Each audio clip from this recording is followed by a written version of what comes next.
రైతుల దేవునికి స్తోత్రం కలుగును గాక.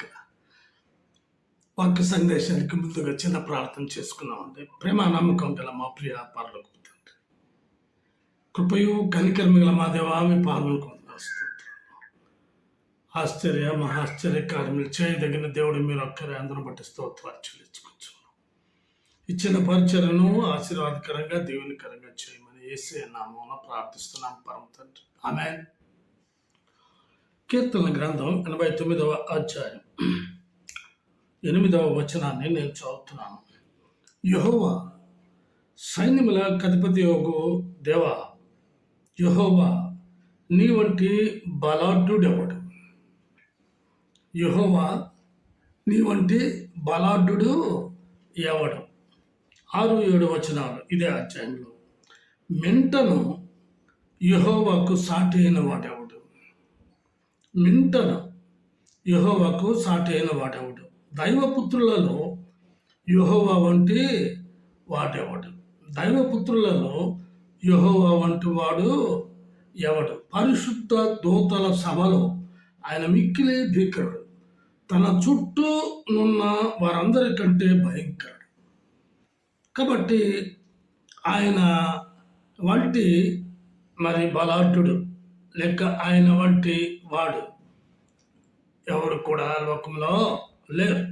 అందును బట్టే కదా దావీదు 17 సంవత్సరాలకే సింహమును ఎలుగుబంటిని చంపగలిగాడు అని అంటే తను కాయుచున్న గొర్రె పిల్లలను రక్షించడం కొరకై తన శక్తి చేత వాటిని విడిపించలేదండి. చూడండి, ఆ మాటలు చాలా స్పష్టంగా ఉన్నాయి. మొదటి సమూయేలు గ్రంథం 17వ అధ్యాయం 34, 35, 36, 37 వచనాలు చదువుతున్నాను. అందుకు దావీదు సౌలుతో ఇట్లనెను, మీ దాసుడైన నేను నా తండ్రి యొక్క గొర్రెలను కాయచుండ సింహమును ఎలుగుబంటిను వచ్చి మందలో నుండి ఒక గొర్రె పిల్లను ఎత్తుకొని పోచుండగా నేను దాన్ని తరిమి చంపి దాని నోట నుండి ఆ గొర్రెను విడిపించింది. అది నా మీదకి రాగా దాని గడ్డము పట్టుకొని దాన్ని కొట్టి చంపితిని. మీ దాసుడునైన నేను ఆ సింహమును ఎలుగుబంటిని చంపితేనే జీవమగల దేవుని సైన్యములను తిరస్కరించిన ఈ సున్నతి లేని ఫిలిస్తీయుడు వాటిలో ఒకదాని వలె అగుననియు సింహము యొక్క బలము నుండి ఎలుగుబంటి యొక్క బలము నుండి నన్ను రక్షించిన యెహోవా ఈ ఫిలిస్తీయుని చేతిలో నుండి కూడాను నన్ను విడిపించును అని చెప్పాను. అందుకు సౌలు, పొమ్ము, యెహోవా నీకు తోడుగా ఉండునుగాక, యెహోవా నీకు తోడుగా ఉండునుగాక అని దావీదుతో. కాబట్టి దేవుని యొక్క శక్తి చేత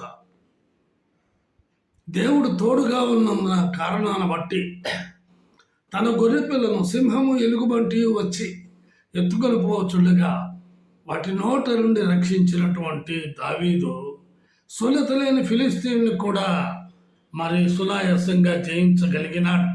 చూడండి, 45వ వచనం. దావీదు, నీవు కత్తియు ఈటెయు బల్లెమును ధరించుకొని నా మీదకి వచ్చుచున్నావు. అయితే నీవు తిరస్కరించిన ఇశ్రాయేలీయుల సైన్యముల అధిపతి యెహోవా పేరట నేను నీ మీదకి వచ్చుచున్నాను. 50వ వచనం. దావీదు ఫిలిస్తీయుని కంటే బలాఢ్యుడై ఖడ్గము లేకే ఒడిసెలతోనూ రాతితోనూ ఆ ఫిలిస్తీయుని కొట్టే చంపాడు.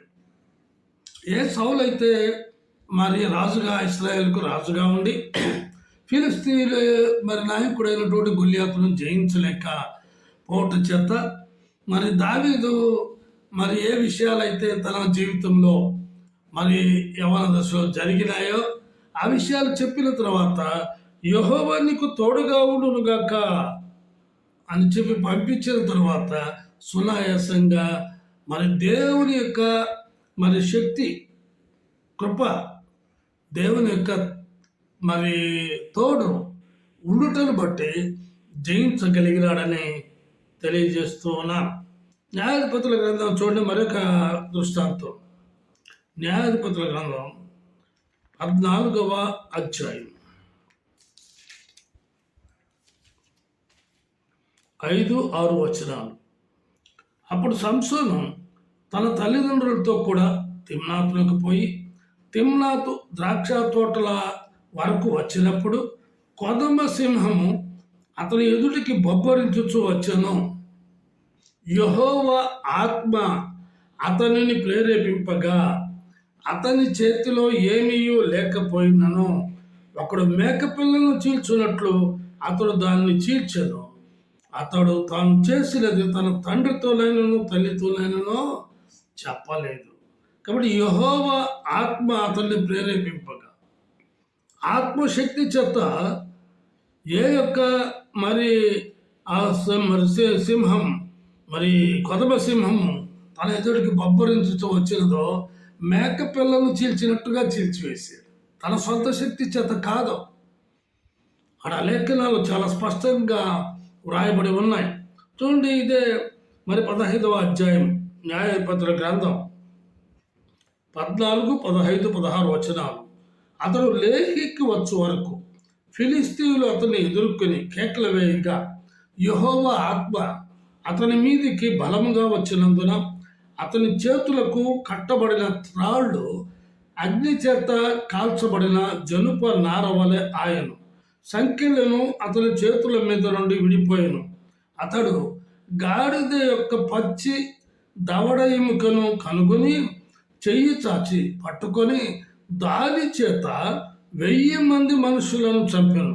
అప్పుడు సంసోను, గాడిద దవడ ఎముకతో ఒక కుప్పను, 2 కుప్పలను నేను చంపి ఉన్నాను. గాడిద దవడ ఎముకతో 1000 మంది నరులను చంపి ఉన్నాను అని అన్ను. కాబట్టి యెహోవా ఆత్మ అతని మీదకి బలముగా వచ్చినందున 14వ వచనం స్పష్టంగా రాయబడి ఉన్నది. కాబట్టి మరి 1000 మందిని చంపగలిగాడు అని అంటే అది కూడా గాడిద దవడ ఎముకతో. ఎంత ఆశ్చర్యకరం! కాబట్టి దేవుడు మరి తోడుగా ఉన్నాడు. యెహోవా నీ వంటి బలాఢ్యుడు ఎవడు? యెహోవా వేల్పులలో నీ వంటి వాడెవడు? కాబట్టి ఆయనను నమ్ముకున్నటువంటి వారికి దేవుని యొక్క ఆత్మ శక్తి చేత జయించగలుగుతూ ఉన్నారు. చూడండి, మీకా ఫిలిప్పీలకు రాసిన పత్రికలో ఈ మాట చాలా చక్కగా అపొస్తలుడైన పౌలు చెప్తున్నారు. చూడండి, 4వ అధ్యాయం 13వ వచనం. నన్ను బలపరచు అని ఎందే నేను సమస్తమును చేయగలను. ఏ కార్యాలైనా తన జీవితంలో మరి అపొస్తలుడు పౌలుగా మార్చబడిన తర్వాత అద్భుతమైన ఆశ్చర్యకరమైన కార్యాలను చేయగలిగినాడు. ఎంత ఆశ్చర్యం! కాబట్టి దేవాది దేవుడు సృష్టికర్త అయినటువంటి బలాఢ్యుడైనటువంటి దేవుడు, ఆయన వంటి వాడెవడును లేడు. ఆయన నమ్ముకున్న తదుపరి మరి అపొస్తలుడు పౌలు అంటాడు, నన్ను బలపరచు అని ఎందే నేను సమస్తమును చేయగలను. మీకా గ్రంథం 7వ అధ్యాయం 18వ వచనం. తన స్వాస్థ్యములో శేషించిన వారి దోషమును పరిహరించి వారు చేసిన అతిక్రమముల విషయమై వారిని క్షమించు దేవుడు అయిన నీతో సముడైన దేవుడున్నాడా? కాబట్టి ఆయన కనికరము చూపుటయందు సంతోషించువాడు కనుక నిరంతరము కోపముంచడు. మరలా చదువుతున్నాను. తన స్వాస్థ్యములో శేషించిన వారి దోషమును పరిహరించి వారు చేసిన అతిక్రమముల విషయమై వారిని క్షమించు దేవుడవైన నీతో సముడైన దేవుడున్నాడా? కాబట్టి క్షమించే దేవుడు ఆయన. అటువంటి దేవుడు ఎవరైనా ఉన్నారా? అందుకే మత్తయి సువార్తలో మరి 18వ అధ్యాయంలో ఒక సంఘటన ఉన్నది. 21, 22 వచనాలు చదువుతున్నాను. ఆ సమయమున పేతురు ఆయన వద్దకు వచ్చి, ప్రభువా, నా సహోదరుడు నా ఎడల తప్పిదము చేసిన ఎడల నేను ఎన్ని మారులు అతన్ని క్షమింపవాలను? 7 మారుల మట్టుకా అని అడిగాను. అందుకు యేసు అతనితో ఇట్లనను, 7 మారుల మట్టుకే కాదు, 70 ఏళ్ల మారుల మట్టుకని నీతో చెప్పుచున్నాను. కాబట్టి 70 ఏళ్ల మారుల మట్టుకు అని సెలవిస్తూ ఉన్నాడు. మానవుని యొక్క జీవితమే 70 ఏళ్ళు. మరి దావీదు కీర్తనలో సెలవిచ్చినట్లుగా చూడని మాటలు చదువుతున్నాను. 10వ వచనం. ఆయుష్కాలము 70 సంవత్సరములు, అధిక బలమున్న ఎడల 80 సంవత్సరములగును. అయినను వాటి వైభవం ఆయాసమే, దుఃఖమే, త్వరగా గతించును, మేము ఎగిరి పోవుదము. కాబట్టి ఒక వ్యక్తి కానీ ఒక వ్యక్తిరాలను కానీ నీవు జీవించిన సంవత్సరములలో వారిని క్షమించవలనంటే జీవితాంతం వారిని క్షమించాలి అని ప్రభు అయిన యేసు బ్రతికినన్నాళ్ళు నువ్వు వారిని క్షమించాలని స్పష్టంగా తెలియజేయచ్చు అన్నాడు. లూకాసు సువార్త 7వ అధ్యాయంలో గమనించినట్లయినచో 44 నుంచి 48 వచనాలు చదువుతున్నాను. ఆ స్త్రీ వైపు తిరిగి సీమోనుతో ఇట్లనెను, ఈ స్త్రీని చూచుచున్నావే, నేను నీ ఇంటిలోనికి రాగా నీవు నా పాదములకు నీళ్ళు వేయలేదు, కానీ ఈమె తన కన్యలతో నా పాదములను తడిపి తన తల వెంట్రుకలతో తుడిచెను. నీవు నన్ను ముద్దు పెట్టుకోనలేదు, కానీ నేను లోపలికి వచ్చినప్పటి నుండి ఈమె నా పాదములు ముద్దు పెట్టుకుంటాం మాలా లేదు. నీవు నూనెతో నా తల అంటలేదు, కానీ ఈమె నా పాదములకు అత్తరు పోసెను. ఆమె విస్తారముగా ప్రేమించను గనుక ఆమె యొక్క విస్తార పాపములు క్షమింపబడని నీతో చెప్పుచున్నాను. ఎవరికి కొంచెముగా క్షమింపబడును వాడు కొంచెముగా ప్రేమించుతున్నానని చెప్పి నీ పాపములు క్షమింపబడి ఉన్నవని ఆమెతో అన్నాను. కాబట్టి దేవాది దేవుడు, సృష్టికర్త అయినటువంటి దేవుడు, కుమారుడైన యేసుక్రీస్తు ప్రభువుకు కూడా అట్టి అధికారము కలిగి ఉన్నది కనుక ఆయన పాపములను క్షమించగలిగే దేవుడు ఆయన. కాబట్టి ఆయన వంటి బలాఢ్యుడు ఎవడో, ఆయన వంటి వేల్పులలో ఆయన వంటి వాడెవడు, మరి క్షమించు దేవుడు అయిన నీతో సముడైన దేవుడు ఉన్నాడా లోకంలో? ఒక మరి సంఘటనను మరి చెప్పి నేను ముగిస్తాను. ఇర్మియా గ్రంథం 10వ అధ్యాయం 7వ వచనం, జనములకు రాజా, నీకు భయపడిన వాడెవడు? జనములకు రాజు ఎవరు? యెహోవా దేవుడు. జనముల జ్ఞానులందరిలోనూ వారి రాజ్యములన్నిటిలోనూ నీ వంటి వాడెవడను లేడు గనుక నరులు నీకు భయపడుట అనుగుణ్యం. నరులు సృష్టికర్తకు భయపడాలి, లోబడాలి, విధేయత కలిగి జీవించాలి. అప్పుడే ఆయన్ని నమ్ముకోవాలి, ఆయనను విశ్వాసం ఉంచాలి. అప్పుడే ఆయన వంటి దేవుడు ఎవడో నీలో ఆ కార్యాన్ని చేయగలుగుతాడు. చూడండి, మరి ఇప్పటికీ కూడా యూదులు మోషేనే నమ్ముకుంటున్నారు. అంటే పాత నిబంధన గ్రంథంలోని మోషే కాలంలో, కొత్త నిబంధనలోని యేసు కాలంలో జరిగిన సంఘటనలను కొన్ని మీ దృష్టాంతానికి తీసుకుని వస్తున్నాను. చూడండి, ఇశ్రాయేలీయులను ఐగుప్తు బానిసత్వము నుండి మోషే విడిపించాడు అని ఇప్పటికీ యూదులు నమ్ముతారు. అందుకే మోషే ధర్మశాస్త్రమును ప్రేమిస్తూ ఉంటారు. చూడండి, అక్కడ అసలు నిజంగా ఎవరు విడిపించారు అని నిర్గమకాండం 3వ అధ్యాయం 9-10 వచనాలు. ఇశ్రాయేలీయుల మొర నిజముగా నా యొద్దకు చేరినది, ఐగుప్తీయులు వారిని పెట్టుతున్న హింస చూచితిని కాగా రమ్ము. ఎవరిని రమ్మంటున్నాడు? యెహోవా మోషేని, నిన్ను ఫరో యొద్దకు పంపెదను, ఇశ్రాయేలీయులైన నా ప్రజలను నీవు ఐగుప్తులో నుండి తోడుకుని పోవాలనను. అయితే వారేమనుకుంటున్నారు యూదులు, ఇది మోషే ద్వారానే జరిగింది, మోషేనే ఇశ్రాయేలీయులను అట్టి వెట్టి చాకిరి నుంచి ఐగుప్తు నుంచి విడిపించాడు అని. మరి కొత్త నిబంధన గ్రంథంలో కాలంలో మరి ఏం జరిగింది చూడండి. రోమీయులకు రాసిన పత్రిక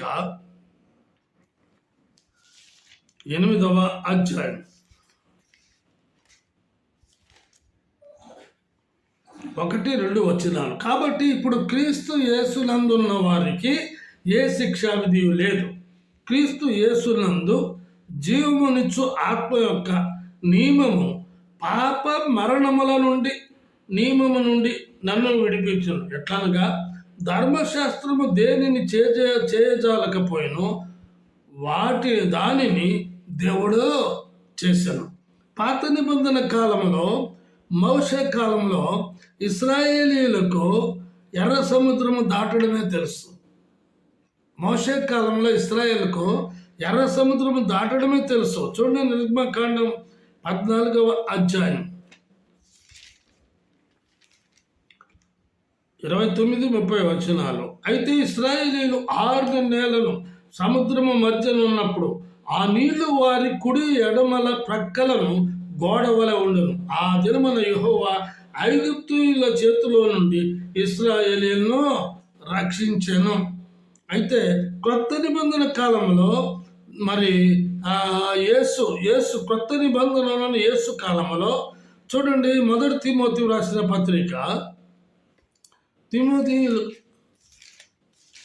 అపొస్తలుడు పౌలు రాసిన 1 తిమోతి రాసిన పత్రిక 2వ అధ్యాయం 5-6 వచనాలు. దేవుడు ఒక్కడే, దేవునికి నరులకును మధ్యవర్తి ఒక్కడే, ఆయన క్రీస్తు యేసును నరుడు. ఈయన అందరి కొరకు విమోచన క్రయధనముగా తను తానే సమర్పించుకునేను. మోషే మరి ఆ పాత నిబంధన కాలంలో మోషే ఆజ్ఞాపించిన గొర్రెపిల్ల రక్తమే ఇశ్రాయేలుకు తెలుసు, యూదులకు. అనగా అది పస్కా బలి. చూడండి, నిర్గమకాండం 12వ అధ్యాయం 13-14 వచనాలు.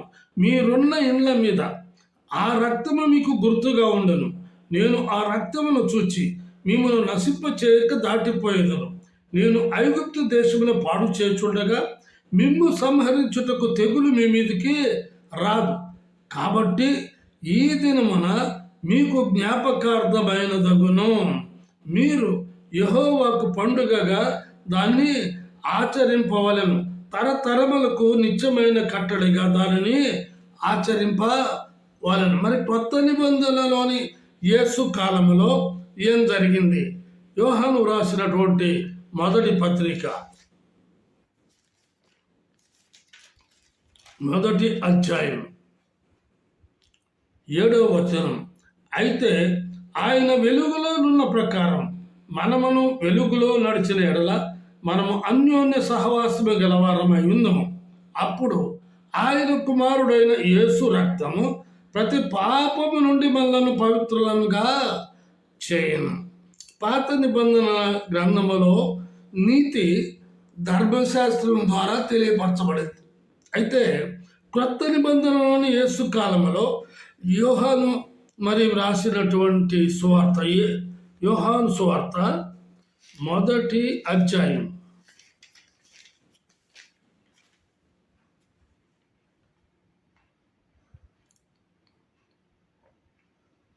9వ వచనం. ఇదిగో లోక పాపమును మోసుకుని పోవు దేవుని గొర్రెపిల్ల. కాబట్టి మరి దేవుని ఆయన నీతిమంతుడుగా మౌనము వహించి గొర్రెపిల్లగా మార్చబడినాడు. గొర్రెపిల్లగా ఈ లోకములకు వచ్చి ఆయన లోక పాపమును మోసుకుని పోయిన దేవుని గొర్రెపిల్ల.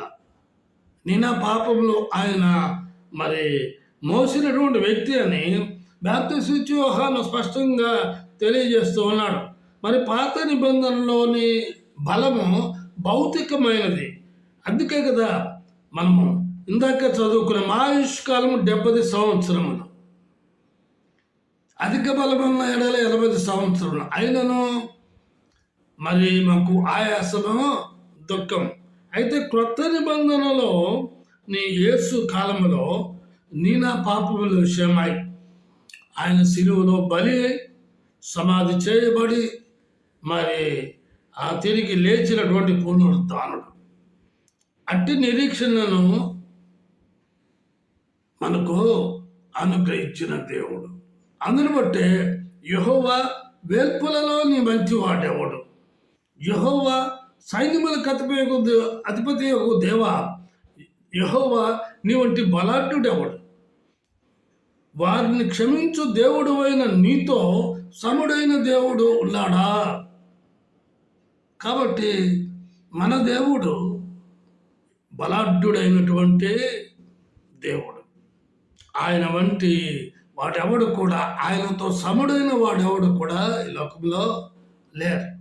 అందును బట్టే ఆయన కుమారుడైన యేసుని ఈ లోకములకు పంపించి నీ నా పాపముల విషయమై ఆయన శిలువలో క్రయధనం చేసి ఆయన మా రక్తము కార్చి మరణించి సమాధి చేయబడి తిరిగి లేచిన పునరుద్ధారణం అట్టి నిరీక్షణను మనకు అనుగ్రహించినందులకు ఆ యొక్క దేవునికి స్తోత్రాలు చెల్లించుకుంటున్నాం.